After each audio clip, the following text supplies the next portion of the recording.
So I was sent another video request from my friend Sheeplol, and while writing that video I realized how I could make an entire video on fear strategies.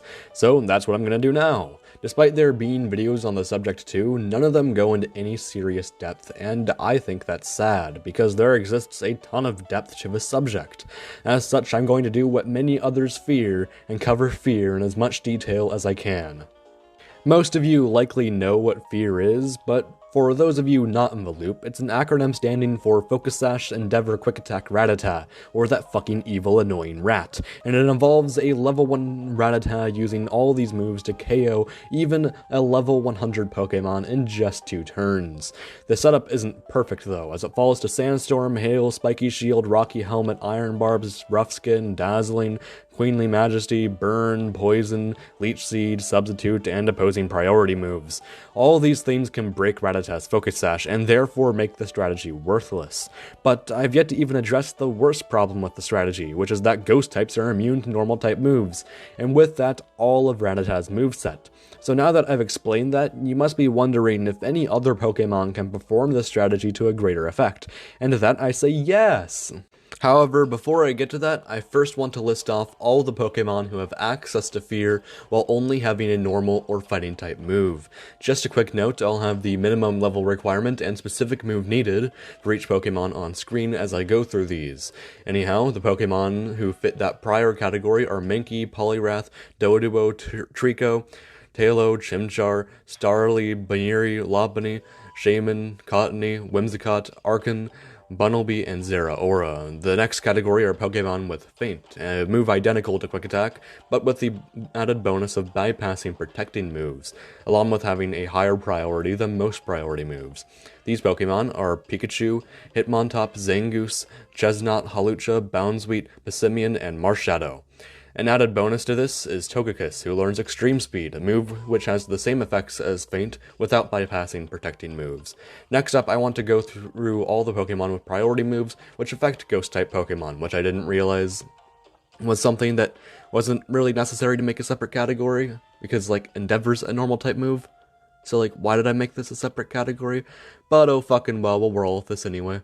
These Pokemon are Rattata, Kangaskhan, Mew, Swinub, Corsola, Phanpy, Donphan, Smeargle, Hitmontop, Corphish, Wormadam, Tepig, Basculin, Maractus, Ducklet, Keldeo, Pangoro, Furfrou, Rockruff, Lycanroc Midday, Lycanroc Dusk, Lycanroc Midnight, Komala, Marshadow, and Grookey.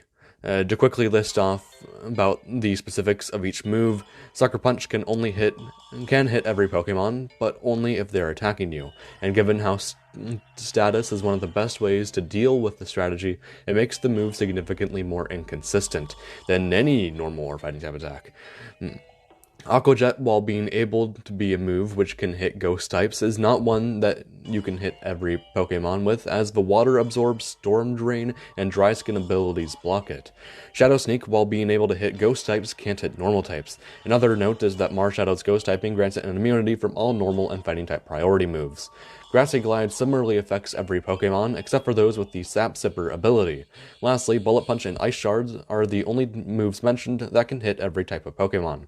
Next up, I want to talk about the Pokemon who gain an advantage from their ability. These include Kangaskhan, Tailo, and Pangoro, who have Scrappy, which allow them to hit Ghost-type Pokemon, Donphan and Togedemaru, who have Sturdy, allowing them to hold an item outside of Focus Sash, Smeargle and Rockruff, who have the own Tempo ability, allowing them to ignore Confusion, Zangoose, who has Immunity, allowing it to bypass Poison, Bunnelby, it's fucking Baniri, Jesus fuck, Lopunny and Hawlucha, who have Limber, allowing them to bypass Paralysis, Cottony and Whimsicott, who have Prankster, allowing their nature power to gain priority at the cost of Dark types being immune to it, Basculin, who has Mold Breaker, allowing it to bypass the Dry Skin, Storm Drain, Water Absorb, Dazzling, and Queenly Majesty abilities, Maractus, who is not countered by Aqua Jet due to having Water Absorb and Storm Drain, Bounsweet, who has Leaf Guard, allowing it to bypass all status afflictions under the sun, Komala, who is always immune to status afflictions due to Comatose.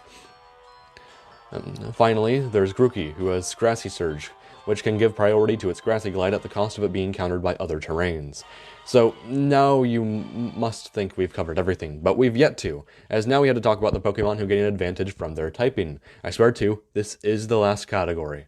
Anyhow, the Pokemon that fit into it are Pikachu, Togedemaru, and Zeraora, who are immune to paralysis due to their electric typing, Doduo, Tailo, Starly, Togekiss, Shaman Sky, Arcan, Ducklet, and Hawlucha, who are immune to spikes, Toxaspikes, and Sticky Web due to their flying typing, in Swinub, Corsola, Fanpy, Donphan, Wormadam Sandy, Wormadam Trash, Arcan, Rockruff, Lycanroc Midday, Lycanroc Dusk, Lycanroc Midnight, and Togedemaru, who are immune to Sandstorm due to their ground, rock, and steel typings. Swinub, who is immune to Hail due to its ice typing. Trico, Wormadam, Shaman, Cottony, Whimsicott, Maractus, Chesnaught, Boundsweet, and Grookey, who are immune to Leech Seed and Powder moves due to their grass typing, Chimchar and Tepig, who are immune to Burn due to their fire typing, and finally there's Wormadam Trash and Togedemaru, who are immune to Poison due to their steel typings. And so, after going through all of that, pinpointing the strengths and weaknesses of all F.E.A.R Pokemon, why is it that I did so? Well, obviously it's to find the best F.E.A.R Pokemon, which I believe is Tailo, as it can attack all types of Pokemon while not being countered by hazards.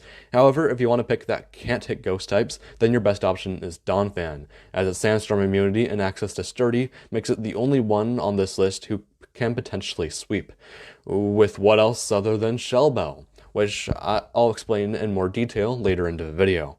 So, what will be discussed later into the video? Well, if it isn't obvious, I now want to talk about another side of F.E.A.R. None of these Pokemon need to be a Focus-Sashed, Endeavoring, Quick-Attacking Rattata. All these need to be is level 1, and this is where F.E.A.R truly expands. To give the most iconic example first, we have Aeron. This set involves Aeron holding the Shell Bell item, which allows it to heal its health upon attacking.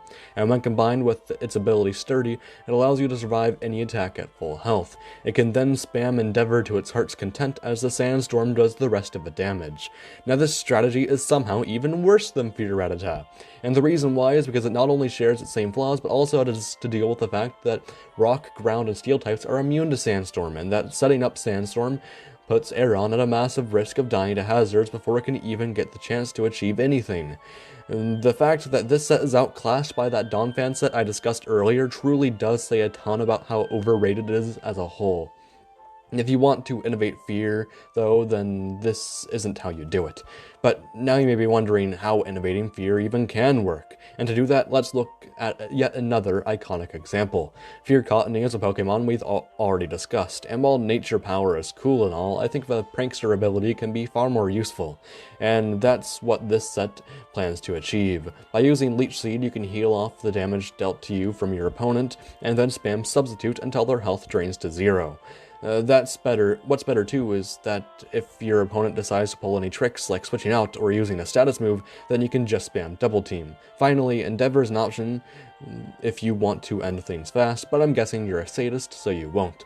When this set works, it works, similarly to the Aeron strategy.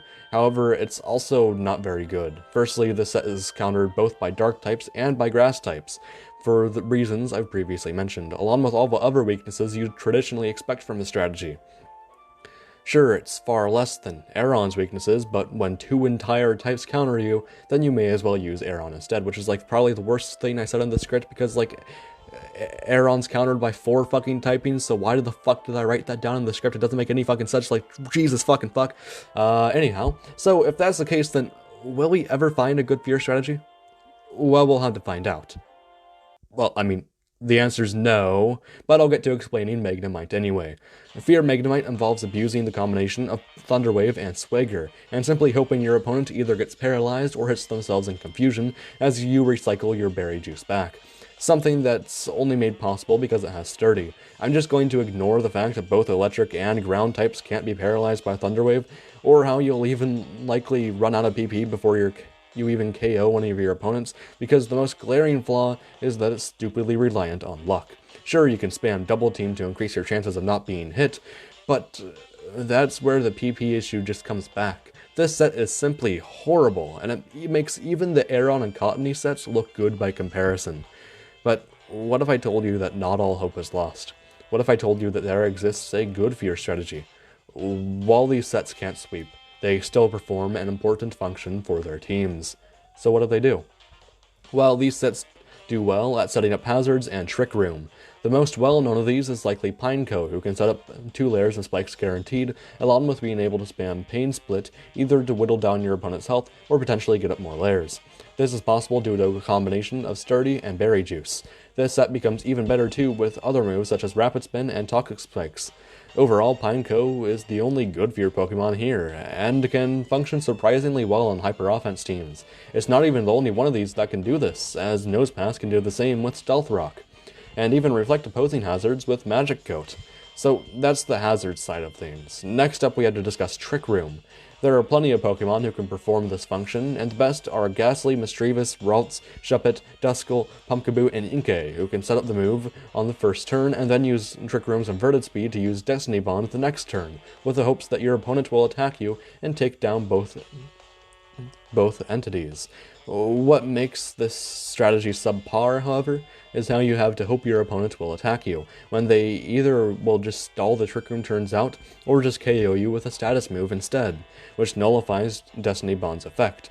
This is why it's better to use SwSh, who can do the same thing but use Endeavor instead of Destiny Bond, since that'll guarantee damage on the opponent no matter what. Regardless, neither of these sets are worth using over a Trick Room setter who can guarantee momentum, and as such, it becomes yet another forgettable F.E.A.R strategy. But hey, at least the hazard setters are good. But now you're probably asking why. Why do people care so much about F.E.A.R when it has little to no competitive value? Well, the answer's simple. It's just funny to see a level 1 Rattata take out even just one Pokemon. Even though these Pokemon will never sweep, and even though the likelihood of them even taking out a single Pokemon is low, that still doesn't take into account how goddamn funny it is when one of these works. Even when a set isn't trying to sweep, I still love seeing the creativity that goes into making one of these workable. That is why people love F.E.A.R, and that's why I found it integral to discuss it. Because, as mentioned previously, people just kind of assume that everyone knows everything about it, when that's not always the case. If anything, I just hope that I was able to get a new Pokemon fan into knowing more about the strategy, without spending the time researching and discovering what everyone else has to do. So, with that covered, I'll be seeing you guys again soon.